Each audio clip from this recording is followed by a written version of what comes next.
Buenas tardes, doctora. Mi grupo es el número 5, que está conformado por Stephanie Chignia, Valery Favara, Lady Basantes y mi persona, Julián Calero. Comencemos con el glosario. Ya. Subyacente, ¿qué subyace debajo de algo? Las siglas EMT, que es la transición epitelial mesenquimal, la apoptosis, que es la muerte celular programada, los anticuerpos monoclonales, que son glucoproteínas específicas del sistema inmune producidas por las células B, con la capacidad de reconocer antígenos, antagonista, que éste se une al receptor y no solamente no lo activa, sino que bloquea su activación. Las clases de fármacos antitumorales que se asocian con la resistencia inducida por la glucólisis. Se han demostrado muchas clases diferentes de fármacos antitumorales que se asocian con esta resistencia.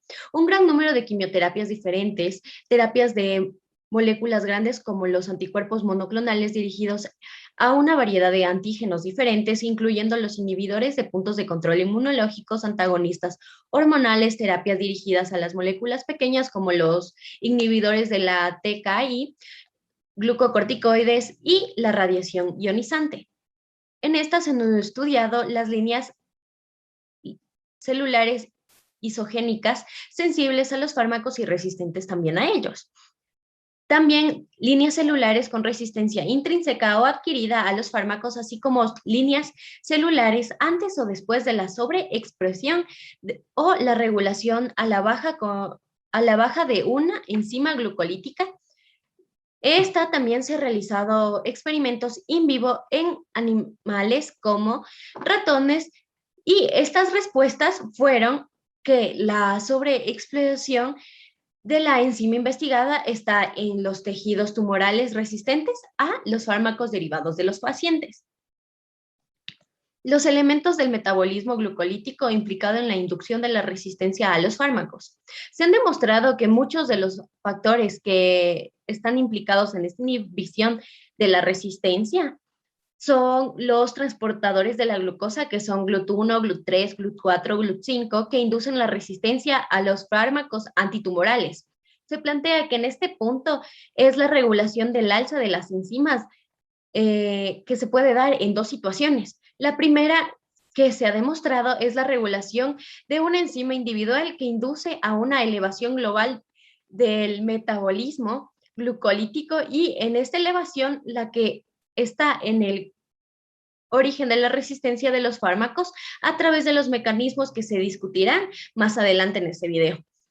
En la segunda situación se podría dar que el elemento individual de la vía metabólica es directamente responsable en la inducción de la resistencia a los fármacos, independientemente de que acompañe o no a la elevación global del metabolismo glucolítico. Muchísimas gracias.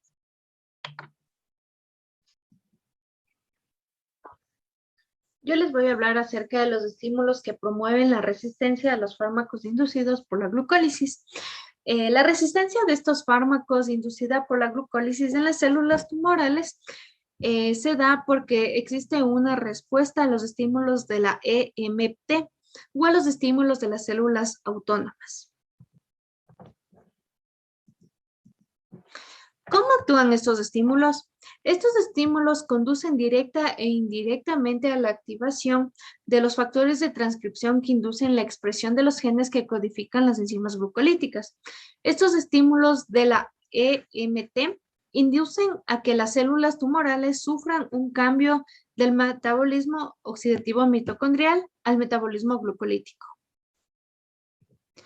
Estas enzimas también producen que en los fármacos que se inducen por la glucólisis de las células tumorales también tengan un problema y a la vez sean víctimas, ya que su resistencia a estos fármacos es inducida por la glucólisis.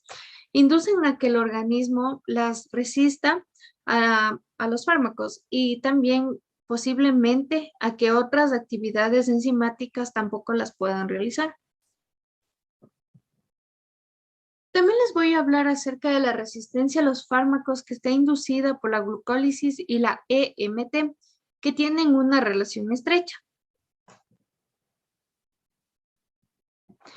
En un metabolismo predominante, el glucolítico está asociado con otros cambios de las células tumorales, Claro que sí. Los cambios que se producen son característicos de una mayor agresividad tumoral.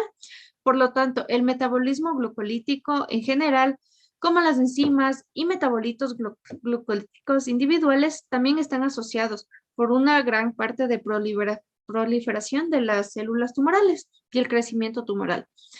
También hay que tomar en cuenta la invasión y la metástasis que se generan. Además, las células que generan estas son células cancerosas. Sobre estas bases, no es sorprendente observar que la glucólisis ahora tenga un sello distintivo de la EMT en las células tumorales, ya que si la glucólisis y la resistencia a los fármacos está asociada a esta, puede ocurrir en ausencia de otros rasgos característicos de la EMT de las células tumorales, que es una pregunta que todavía no se la puede responder, ya que no han publicado estudios suficientes y específicos sobre el tema. Además, la EMT tiene células tumorales que tienen un proceso heterogéneo, que pueden abarcar diferentes etapas desde el fenotipo complementario epitelial a uno completamente mesenquimal. Listo. Entonces, dentro de los mecanismos que nos hablaba del metabolismo glucolítico en las células tumorales, tenemos lo siguiente. Esta imagen engloba todos los mecanismos. Por ejemplo, tenemos un primer comienzo donde dice que la reparación del ADN, la prevención del daño del ADN o la inhibición de los componentes de la maquinaria apoptótica inhiben la apoptosis y por tanto generan una resistencia a los fármacos. Otro camino tenemos la inducción del EMT, que es el EMT, es la transición epitelial mesenquimal y lo mismo, generará una resistencia a la droga. Por otro lado, tenemos la inducción a la autofagia. La autofagia, ¿qué es? Es decir, que se come a sí mismo. Entonces, esto por ende también va a generar otra resistencia al fármaco. Y finalmente tenemos la inhibición de la entrada del fármaco y la mejora de la salida del fármaco, y por ende que va a tener una resistencia a la droga. Pero siempre hay que tener en cuenta que estos mecanismos van a funcionar bajo dos condiciones. Y estas condiciones son cambios cualitativos o cambios cuantitativos. Van a ir en diferentes proporciones, pero van a ser directamente proporcionales a la resistencia de la droga. Por eso es que vemos este tipo de gráfico que es de forma ascendente, que es decir, aumentan los cambios cualitativos o aumentan los cambios cuantitativos y por ende la resistencia a la droga. Por ejemplo, en cambios cualitativos tenemos la expresión de las isoformas enzimáticas embrionarias o las modificaciones posttranscripcionales. En los cambios cuantitativos tenemos la sobreexpresión de una enzima o la sobreproducción de metabolitos. Entonces, estos por ende van a generar una resistencia a la droga. Y eso sería en relación con esta parte.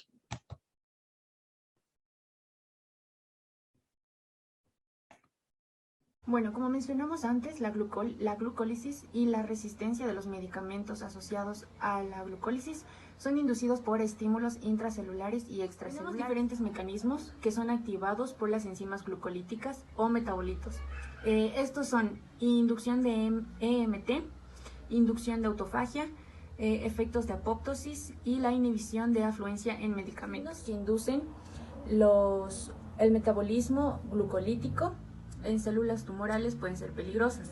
Estos signos inducen respuestas celulares con el fin de explicar estos estímulos en el sistema inmune innato. Ok, ¿qué es lo que hace la inmunidad innata? Esta responde a patógenos iniciando con el reconocimiento específico de un microorganismo. Esto se da gracias a los receptores de reconocimiento, y el reconocimiento y vinculación están destinadas a eliminar el patógeno una vez que éste sea reconocido. También existe un número de moléculas endógenas que pueden ser capaces de ser reconocidas o no por patrones PRR. Esto provoca la inflamación, que se hace con el fin de de regenerar los tejidos que están dañados. Es importante comprender que aunque el propósito de los cambios metabólicos en los macrófagos pueden funcionar como mediadores de señales dañinas que inducen a la activación de inflamosomas, una clase de PRR actúa en respuesta de invasión. A este se le denomina modificaciones metabólicas asociadas. De igual manera, en las células tumorales, donde el estímulo, ya sea intracelular o extracelular, inducen modificaciones metabólicas asociadas al peligro. Aquí se da una alteración metabólica glucolítica con cambios cualitativos o cuantitativos que activan mecanismos moleculares para la resistencia de los medicamentos. El metabolismo glucolítico y oxidativo puede prevalecer sobre el otro entre tumores y dentro de los tumores. Incluso pueden coexistir en un simbiótico relación entre células tumorales y células accesorias. La resistencia a los medicamentos es asociada con el metabolismo glucolítico y también con el oxidativo. El OXPHOS también es alimentado con glutamina y representa una fuente esencial de energía para la proliferación de células tumorales resistentes a los medicamentos. Y en consecuencia a esto, el bloqueo de OXPHOS con un inhibidor de complejo 1 del transporte de electrones.